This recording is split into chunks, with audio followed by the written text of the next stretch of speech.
성령 충만하십시오. 아멘. 신앙의 길을 잘 달리시기 바랍니다. 아멘. 결코 잊지 말고 이번 한 주간도 주 안에서 승리하시길 주님의 이름으로 축원합니다. 아멘. 어떤 사람이 살고 있던 자기 집을 팔려고 내놨어요. 그 이유는 너무 그 집에 오래 살았어요. 그러니까 지루한 거예요. 그래서 부동산 업자에게 자신의 집을 내놨어요. 과거에는 집을 사려면 사실 발품을 많이 팔아야 되잖아요.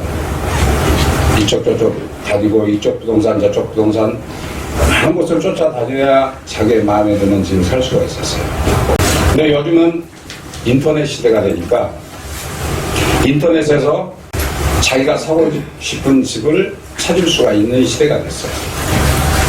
그래서 그 집주인은 인터넷을 싹 검색을 해보니까 어떤 집이 딱 눈에 띄는 거예요. 그 집의 첫 타이틀 소개서가 어떻게 써있냐면 언덕 위에 있는 집이라는 내용이었어요. 그 내용을 읽어보니까 언덕 위에 있는 아름다운 집입니다. 멀리 평야가 보이고 그 평야 위로 떠오르는 해를 보고 있노라면 하루 일과를 시작하는 힘이 나는 것 같습니다. 또한 아름다운 정원이 있습니다.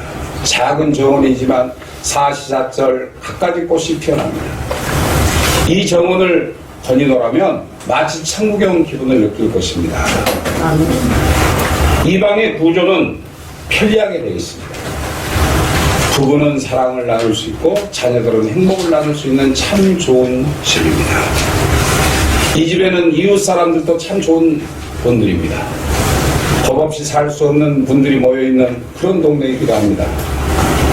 그리고 좋은 일뿐만 아니라 나쁜 일도 서로 나누기 때문에 바로 이 동네는 가족과 같습니다. 이런 소개의 글을 읽은 이 사람은 마음속으로 이런 집이 있었구나. 내가 이 집을 사야 되겠다. 그리고 마음의 결정을 하고 그 집을 사려고 주소를 확인해 보니까 바로 그 집이 자기 집인 거예요.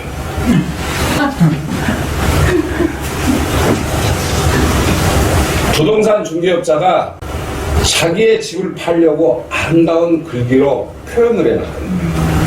그래서 그 사람은 다시 자기 집을 한번 살펴봤어요. 살펴보니까 자신의 집이 그렇게 좋은 것을 몰랐어요. 오래 살다 보니까. 그렇다면 그 주인이 집을 팔았을까요? 안 팔았을까요? 안 팔았죠. 그는 팔지 않았습니다. 오래 살고 그 집안에 역사가 있고 또 오랫동안 자기가 정성을 들여서 가꿨던 그런 집이었는데 지루해서 또 새로운 분위기의 그런 집을 찾기 위해서 집을 내놨던 거예요. 이처럼 사람들은 자신의 있는 귀한 것을 귀하다고 생각하지 않아요. 그래서 이 집주인도 자신의 집이 그렇게 아름다운데도 불구하고 귀한 줄 모르기 때문에 팔려고 내놨던 거예요. 우리 성도들에게 있어서도 가장 좋은 것들을 가지고 있으면서 신앙생활에 타성이 젖어 있어요. 그래서 좋은 것은 다 잊고 살아요. 그러나 성도들 가운데는 정말 행복한 마음을 가지고 사는 사람들도 있다는 거예요. 아멘? 아멘. 때문에 오늘은 그러한 성도들에게 있는 것이 무엇인지 본문을 중심으로 복받은 성도가 가진 것들이라는 제목으로 함께 은혜를 나누고자 합니다. 아멘. 오늘 이 시간에도 예배를 보는 자가 아니라 예배를 드려 하나님께로부터 응답을 받는 모든 분들이 되시길 주님의 이름으로 축원합니다. 아멘. 첫째로 복받은 성도에게는 구원에 대한 감사와 감격이 있습니다. 모세 시대에 이스라엘 백성들은 하나님의 구원을 경험했어요.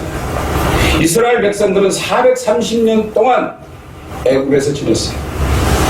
처음에는 7년 흉년 때문에 애굽을 구원했던 요셉의 공로 때문에 애굽 사람들에게 대우를 받았어요. 그런데 세월이 지나면서 애굽 왕들이 요셉의 공로를 잃어버리고 이스라엘 백성들을 애굽의 노예로 삼아서 온갖 힘든 일을 시키게 됐어요. 그런 중에서도 이스라엘 백성들이 번창하게 되는 거예요.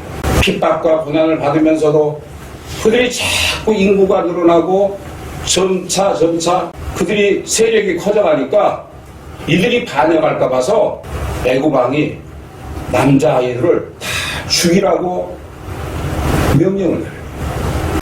이처럼 애굽의 핍박이 본격적으로 시작이 됩니다. 그동안 각종 고역으로 인해 고통이 심해지자 그동안 하나님을 잊고 살았던 이스라엘 백성들은 비로소 하나님을 찾기 시작해요. 그리고 하나님 앞에 나와서 부르짖어 기도하기 시작합니다.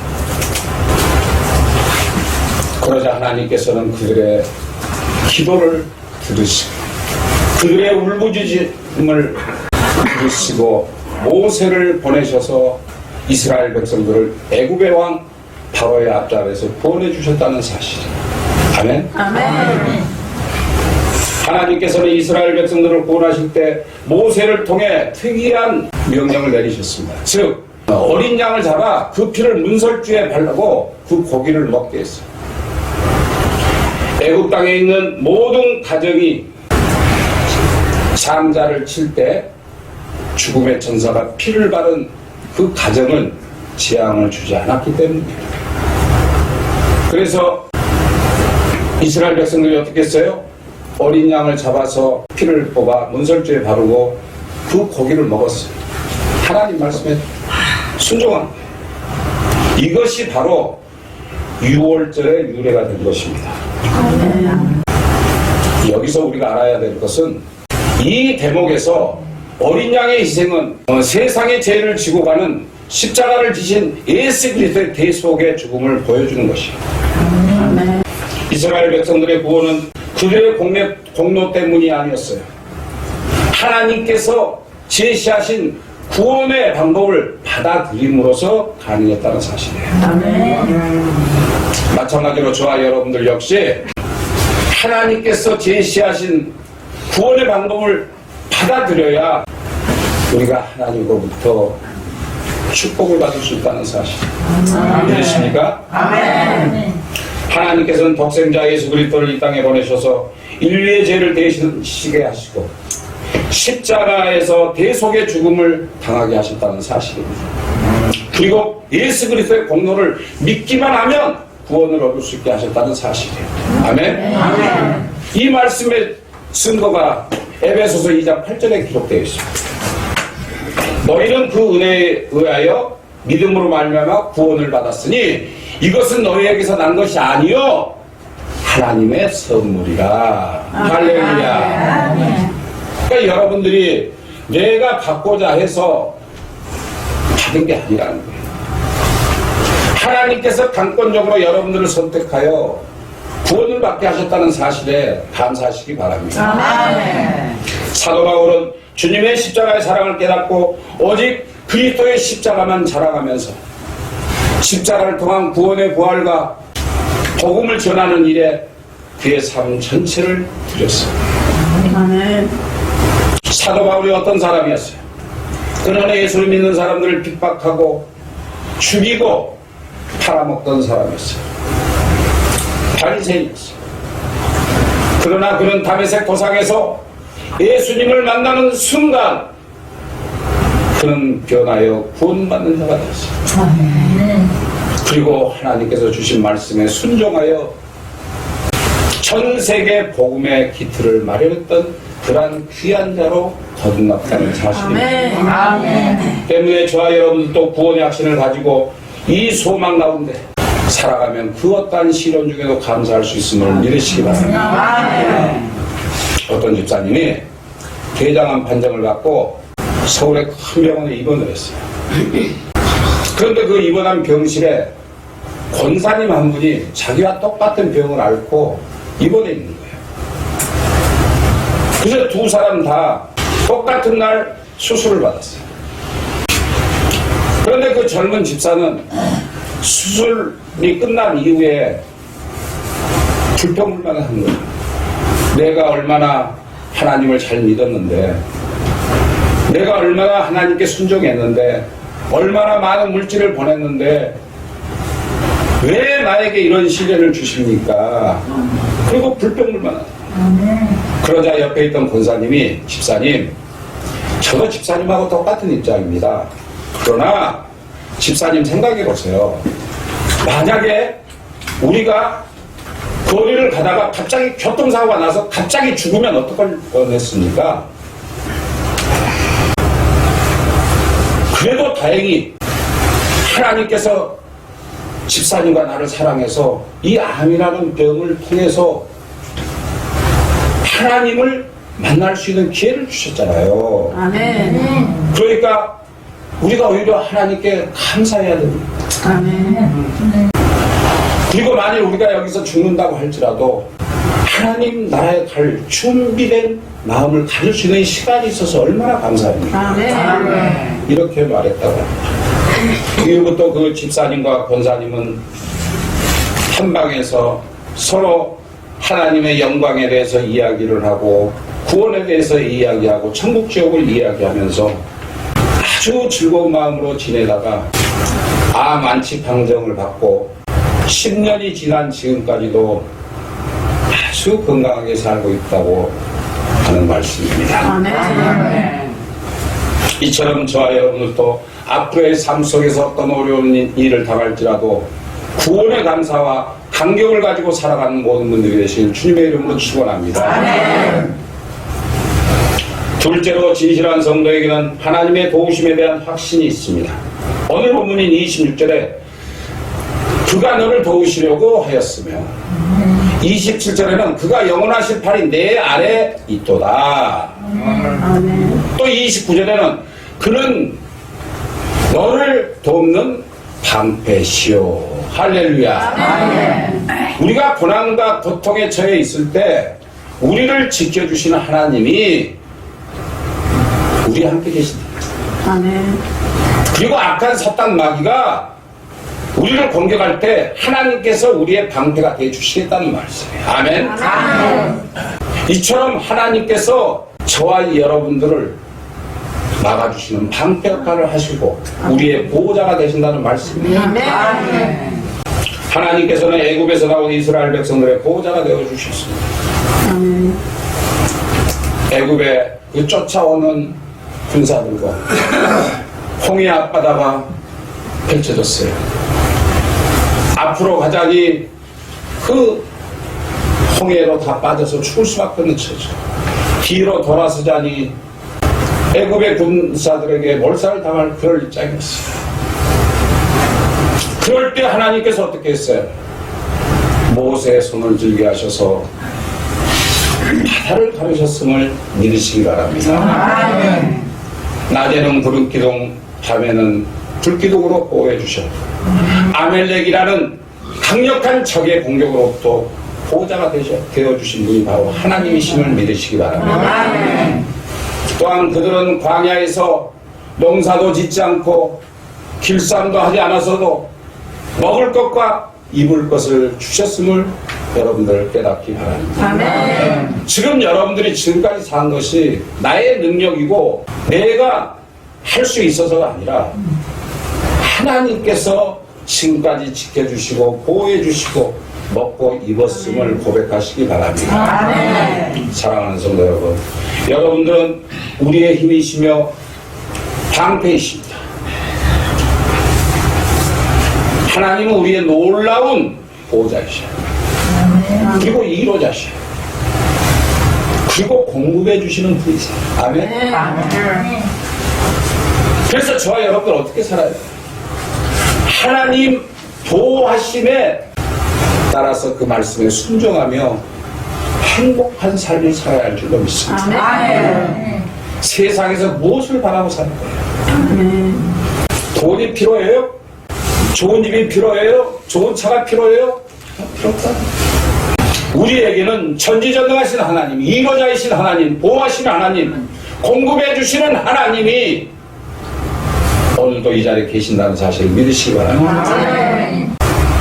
그래서 사도 바울은 하나님께서 우리를 위하여 누가 우리를 대적하겠는가 이렇게 말합니다. 또 우리가 모든 대적과의 싸움에서 넉넉히 이기리라. 할렐루야. 그러니까 여러분들을 해치려고 하는, 여러분들을 잘못되게 하는, 유혹하는 마귀 사탄들을 하나님께서 다 막아주신다는 사실이에요. 그런데 무조건 막아주실까요? 아니에요. 여러분들을 하나님께서 막아주실 조건이 있다는 거예요. 하나님께서 애굽의 백성들을 어린 양을 잡아 문설주에 바르고 그 고기를 먹으라 할 때 그 백성이 순종했어요, 안 했어요? 순종했죠.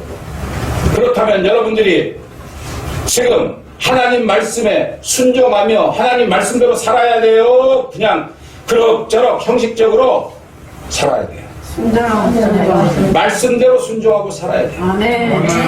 그래야 하나님께서 악한 사탄 마귀, 세상의 질병, 고통, 고난을 다 막아주시는 분이심을 믿으시기 바랍니다. 아멘.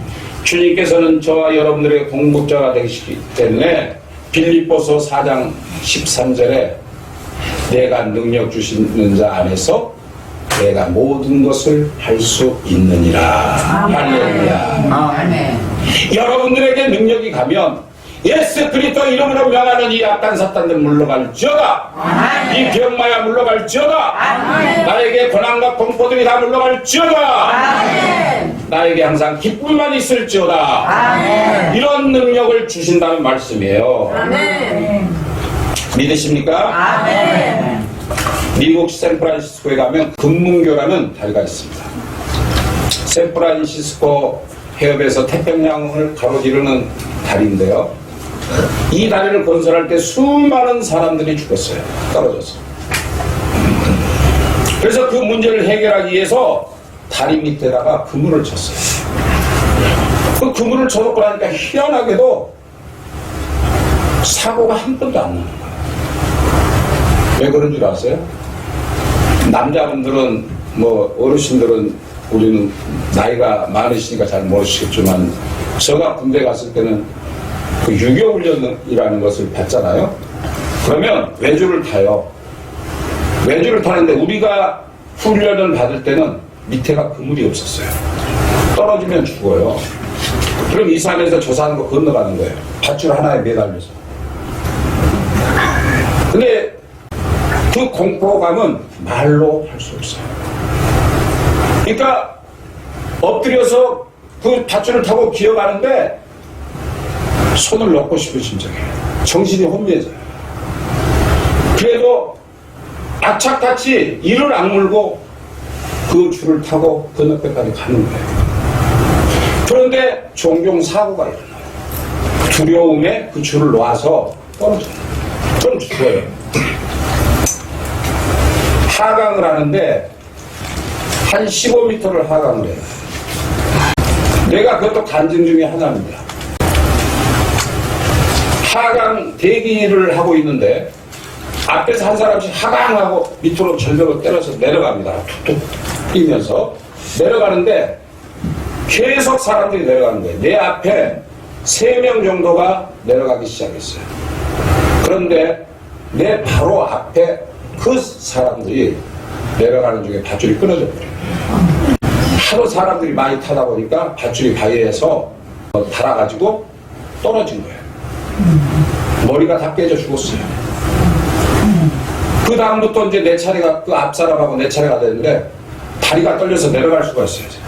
세 밧줄로 내려가는데. 근데 요즘은 그런 유격장 밑에다가 전부 다 안전거리를 채우고 그물을 쳐놔요. 그러니까 사고가 안 나는 거예요. 무서움을 모르는 거예요. 이처럼 금문교를 만들 때도 그물을 쳐놓으니까 사고가 하나도 없더라는 거예요. 그 이유가 무엇일까요? 그 그물 때문에 안도감을 느끼는 거예요. 걱정이 안 돼. 내가 떨어져도 죽진 않는다. 이런 안도감 때문에 사고가 안 나는 거예요. 그래서 그 인부들이 그 그물을 믿고 담대하게 건축공사를 할 수 있었던 것입니다. 이처럼 우리에게는 전능하신 하나님, 좋으신 하나님이 계심을 믿으시기 바랍니다. 우리의 그물이 됐어요. 그분은 우리의 방패시고 우리의 보호자이시기에 그래서 우리는 행복할 수 있음을 믿으시기 바랍니다. 아멘. 여러분 행복하지 않아요? 아멘. 예수 안에 있으면 행복하게 살아야죠. 그런데 어떤 분들은 그렇지 않아. 마귀처럼 항상 인정할 수 없어. 응? 웃는 얼굴을 볼 수가 없어. 그리고 안 지나서는 아이고 죽겠다. 잠잘 때다 죽겠다. 배불러 죽겠다. 더워 죽겠다. 추워 죽겠다. 우리 어르신들 죽겠다고 한 거 수천 번은 죽었을걸? 응? 그럴 때일수록 주님 나와 함께 하시니 나의 방패시니 나의 그물이시니 나는 살겠나이다. 이렇게 고백하셔야 할 줄로 믿습니다. 주님께서는 저와 여러분들을 도우시며 우리 믿음의 성도들을 공격하는 대적들을 이길 수 있으며 모든 시험과 시련을 이길 수 있으며 모든 두려움을 이길 수 있다는 말씀이에요. 아멘. 주님의 도우심을 믿고 의지하는 자에게는 은혜와 힘을 주시고 죄를 이기게 하시고 율법의 정죄도 이기게 하시고 세상도 이기게 하시고 육신의 정욕도 이기게 하신다는 말씀입니다. 아멘. 오늘날 우리의 최대 적은 뭡니까? 믿는 사람에게는 좀 예수 좀 잘 믿고 말씀 좀 보고 또 은혜 좀 받으려고 또 작전 기도 좀 하려고 그러면 이놈은 마귀가 자꾸 역사를 해요. 또 교회 가려고 그러면 역사를 해요. 그게 누가 하는 짓이에요? 마귀가 하는 짓이에요. 그리고 죽음의 공포도 마귀가 줍니다. 제가 한 가지 말씀드리겠습니다. 우리 교회에 후원하신 무안의 모 집사님 계세요. 10년이 넘도록 양파를 보내주시고 아시는 분은 아실 거예요. 그분을 제가 전화 상담을 해가지고 그분의 가정을 회복시켰어요. 그래서 지금도 상담을 하고 지금도 우리 교회를 도와주고 하시는 그런 귀한 분이에요. 그런데 어머니가 예수를 안 믿어요. 그래서 부탁을 하도 해서 2년 전에 그 어머니한테 갔어요. 마산 가서 예배를 딱 드리려니까 큰 며느리가 딱 와가지고 상을 씌우는 거예요. 인상을 팍팍 쓰면서 우리 집에서 예배 드리지 마세요. 우리 교회 안 다녀요. 그러니까 이 시어머니가 꼼짝을 못하는 거예요. 그러니까 그것을 본 딸이 너무 가슴 아파하는 거예요. 그래서 예배를 드리지 못하고 다시 저는 서울로 올라왔어요. 그래서 그 딸에게 제가 그랬죠. 항상 어머니를 기도할 수 있는 사람을 붙여줘라. 그러니까 서로 떨어져 있으니까 주변의 사람들을 보내서 기도하게 하고 그 어머니를 이롭게 하고 하나님을 알게 하려고 그렇게 노력을 했어요.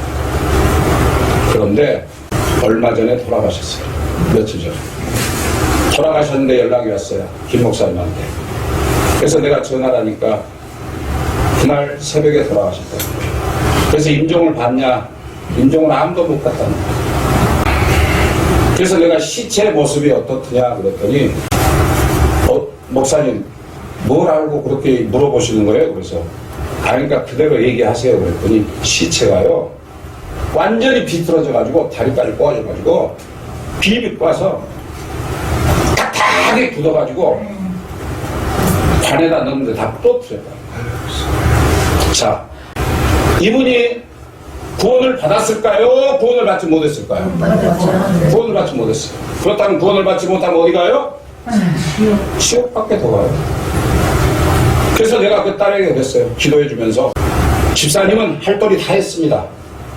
그 어머니가 지옥을 가고 천국을 가는 것은 그분의 마음에 믿음에 있습니다.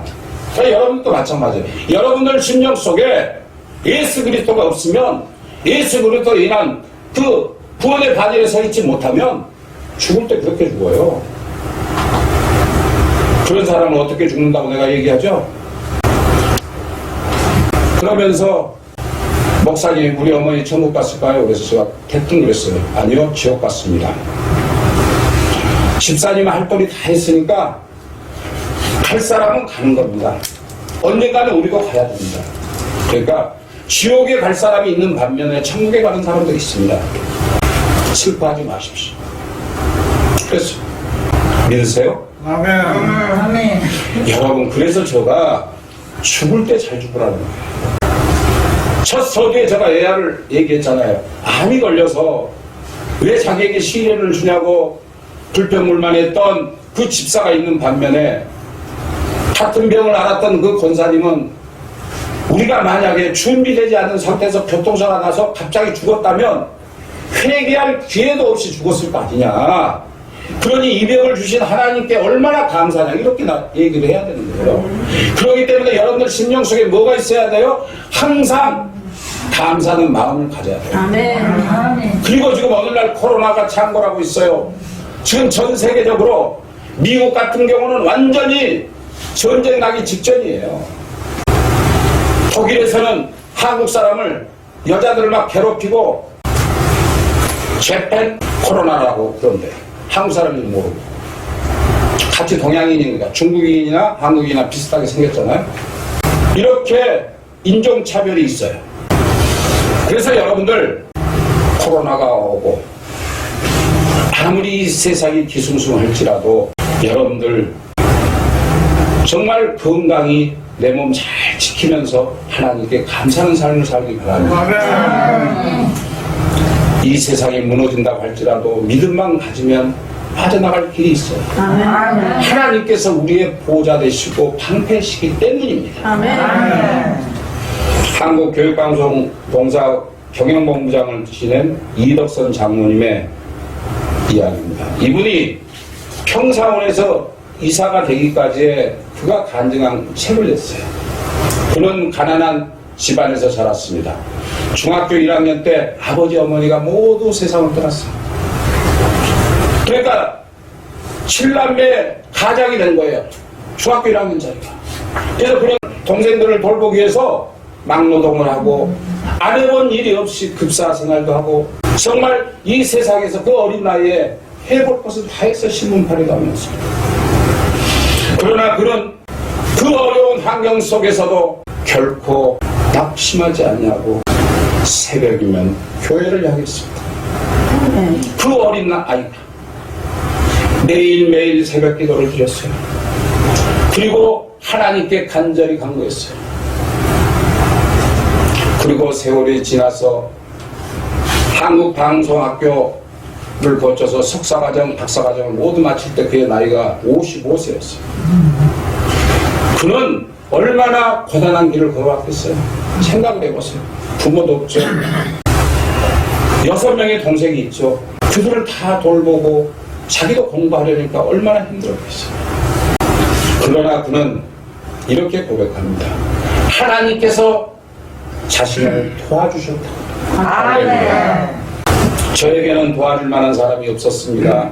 부모님은 세상을 일찍 떠났으니 동생들은 줄줄이 있죠. 친척도 친지도 아무도 나를 도와주지 않았어요. 나는 도움받을 사람이 아무도 없었어요. 의지할 것이 없었기 때문에 하나님만 의지했습니다. 그래서 하나님 앞에 기도할 수밖에 없었다고 그는 고백합니다. 그래서 그는 하나님 앞에 아침마다 가서 새벽 기도를 드렸어요. 어디 외지를 가면 외지에 가서도 그 근방의 교회를 찾아가서 새벽 기도를 드렸어요. 하나님께서 나에게 믿음을 주시고 용기를 주시고 희망을 주셨기에 하나님 은혜로 지금의 내가 있게 되었답니다.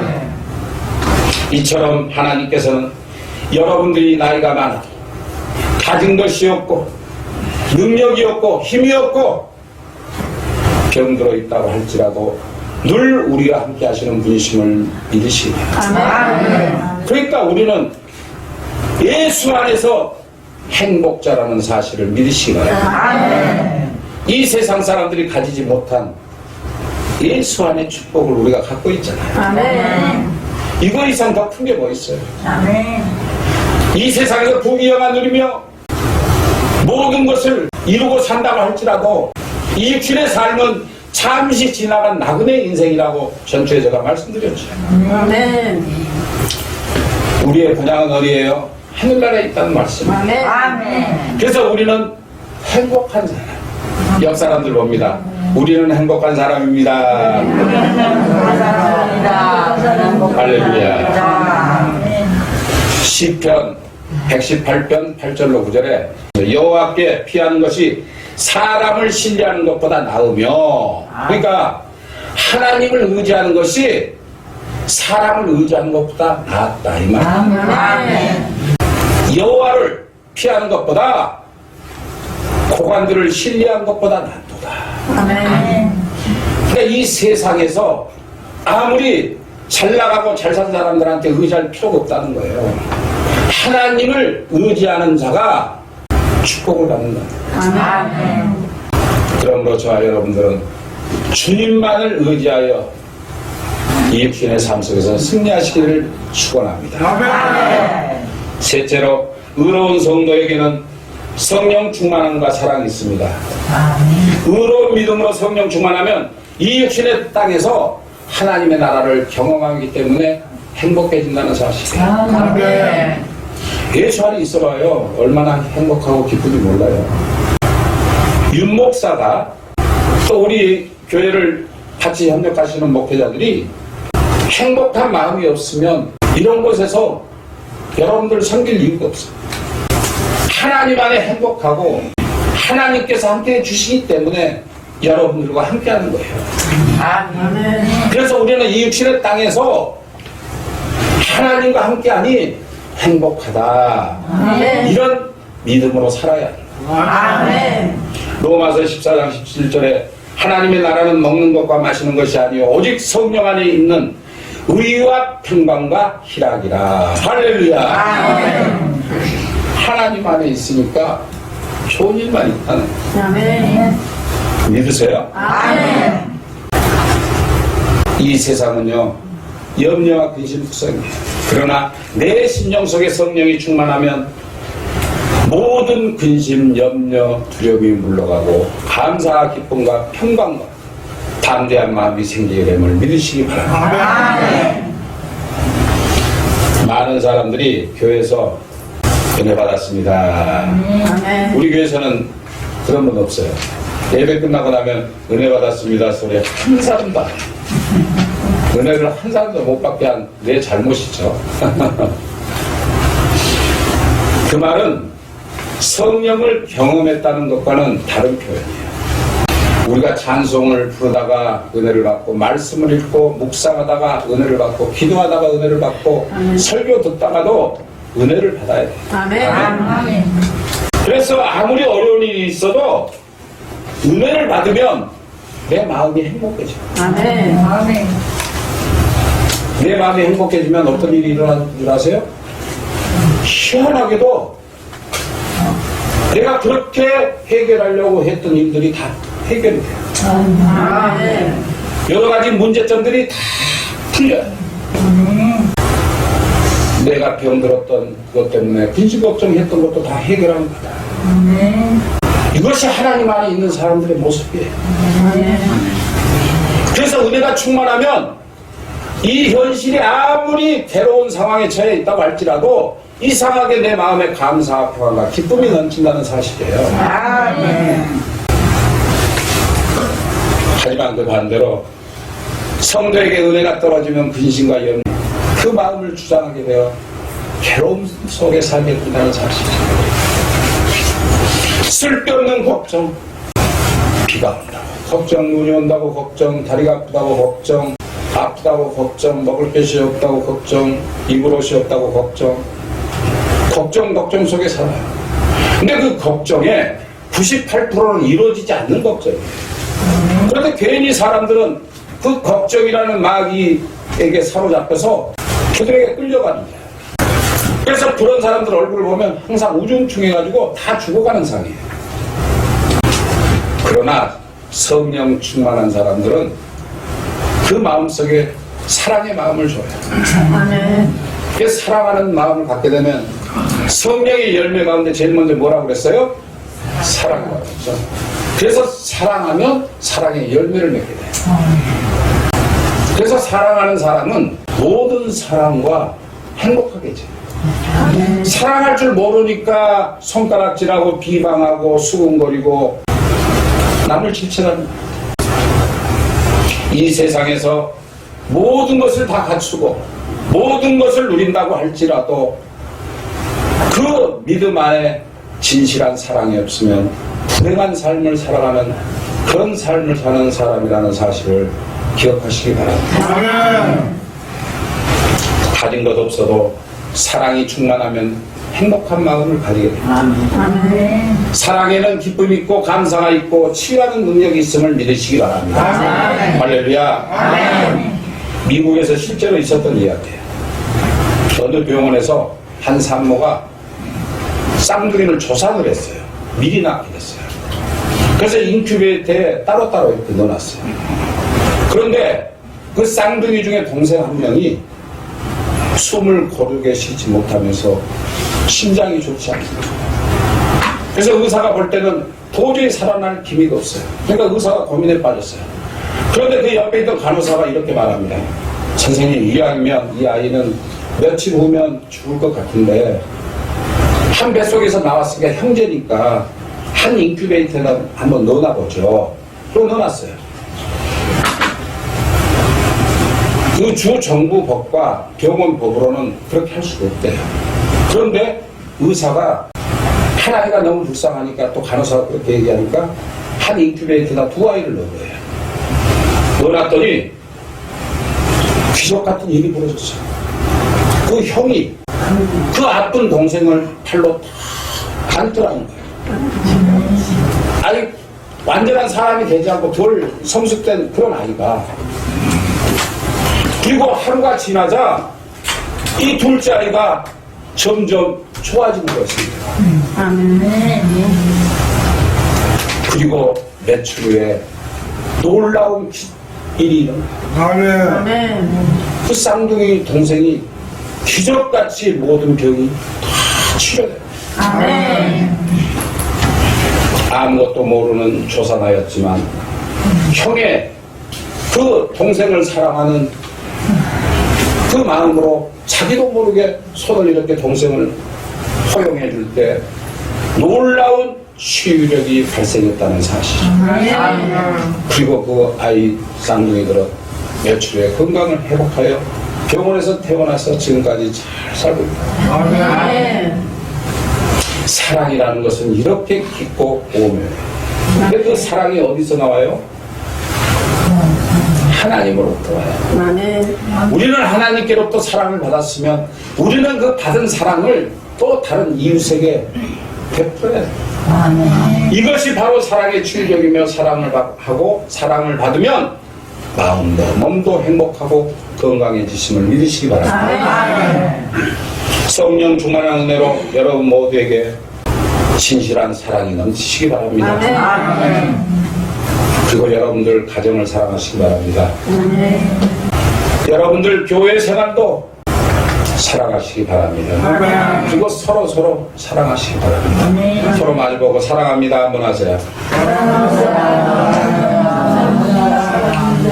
이렇게 사랑 안에 살면 우리 교회가 행복해질까요? 불행해질까요? 행복해져요. 아멘. 넷째로 긍정적인 성도에게는 범사에 감사하는 자족의 마음이 있습니다. 사람은 제각각 자기 방식이 있어요. 어떤 사람은 적은 것을 가지고도 만족하게 사는 사람이 있는가 하면 어떤 사람은 많은 것을 가지고도 늘 부족하고 불만족스럽게 살잖아요. 1억이 소원이었어요. 1억이 만들어지니까 이제 2억이 욕심이 나는 거예요. 또 2억이 만들어지니까 또 5억이 생각이 나는 거예요. 줘도 끝이 없이 욕심을 부려요. 그러니까 이런 사람들은 늘 불만족스러운 삶을 살아요. 어떤 사람들은 적은 것 때문에 가진 것 없다고 해서 자신을 비관하고 이 육신의 세상을 살아가는 것을 불평불만 속에서 살아가요. 또 어떤 사람은 너무나 많이 가져서 불행스럽게 사는 사람들도 있잖아요. 통일교 보세요. 그 사이비 종교가 엄청난 돈을 모아놓고 죽으니까 자식들이 재산 싸움 때문에 지금 뭐 수십 년차 지금 서로 형제들끼리 피 터지게 고소고발하고 서로 재산 상속 싸움을 하고 있잖아요. 이렇게 혼란스러운 삶을 살아가는 성도들에게 진실한 신앙인의 삶은 어떻게 살아야 하는지 오늘 사도 바울이 말씀하고 있습니다. 사도 바울은 환경에 따라 희비가 바뀌는 삶을 살지 않았어요. 있던지 어떤지 그것이 문제가 아니라 어떤 형편에서든지 감사하며 사는 신비로운 삶을 살았다는 사실. 아멘. 사도 바울에게는 오직 예수 그리스도를 믿는 믿음으로 살았어요. 사도 바울은 예수 그리스도를 의지함으로 자족하는 삶을 살았습니다. 이것이 곧 신앙의 자족을 말합니다. 사도 바울은 이런 자족의 생활을 자신의 삶을 통해서 배웠다고 고백합니다. 자족은 자신의 모든 경험을 통해서 얻어지는 거예요.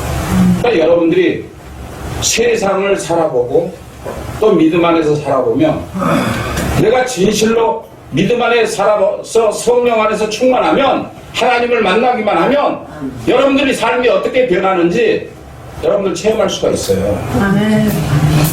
하나님을 만나지 못하고 보는 자의 모습으로 예배를 드리기 때문에 성령 충만하지 못하는 거예요. 하나님을 보지 못하는 거예요. 은혜를 받지 못하는 거예요. 치료함을 못 받는 거예요. 하나님 안에 있으면 죽은 자도 살리신 하나님의 능력이 저와 여러분에게 임함을 믿으시기 바랍니다. 여기서 사도 바울이 배웠다라는 말은 그냥 터득한 것이 아니라 그 과정을 통해서 배운 거예요. 여러분들 인생의 삶의 경험이 많잖아요. 얘들보다 70, 80, 90, 100살이 다 되도록 사신 여러분들 그동안에 사는 경험을 잘 아시잖아요. 그 인생의 희로애락 속에서 철저하게 배운 삶의 비결이 사도 바울은 성령 충만하여 하나님과 함께 하니까 세상에서 배운 게 아무 필요가 없다. 새로운 사람으로 거듭나 보니까 오직 예수 그리스도만이 자기의 구세주요 구원자여 자기를 이끄시는 분이시라는 사실을 깨달았다는 것입니다. 그래서 사도 바울은 어떠한 형편에서든지 라는 단서를 꼭 그 말씀에 달고 있습니다. 가난 속에서, 부유함 속에서도, 질병의 고통 속에서도, 건강한 상태에서도, 핍박과 죽음 앞에서도 변함을 살 수 있는 자족을 배워야 할 줄로 믿습니다. 이런 자족의 비결은 어디서 올까요? 빌립보서 4장 13절에서 우리는 그 답을 찾을 수가 있습니다. 내게 능력 주시는 자 안에서 내가 모든 것을 할 수 있느니라. 할렐루야. 나에게 능력을 누가 주시죠? 하나님이 주시죠. 하나님 능력을 덧입으면 못할 게 없다는 거예요. 내게 능력 주시는 자라는 말 속에는 사도 바울의 마음속에 내재하고 계신 예수 그리스도가 계심을 보여주고 있어요. 그러니까 여러분들 심령 속에 예수 그리스도가 내재되어 있어야 된다는 거예요. 사도 바울 안에 계신 하나님께서 그의 능력이 되시고 공급자가 되시고 위로자가 되시고 소망이 되시고 복과 은혜의 원천이 되시니 아무런 부족함이 없다고 고백을 합니다. 근데 여러분들은 안 그러잖아요. 뭐가 없어, 뭐가 필요해, 뭐가 먹고 싶어, 뭐가 입고 싶어. 이건 세상적인 거예요. 영의 양식으로 여러분들이 성령 충만하면 먹고 입고 자고 하는 거 하나님께서 이스라엘 백성들을 광야에 끌어내서 농사 짓지 않아도 먹게 하시고 길쌈하지도 안 해도 입게 하시고 날이 추우면 불기둥으로 감싸주시고 더우면 구름기둥으로 가려주신 하나님이세요.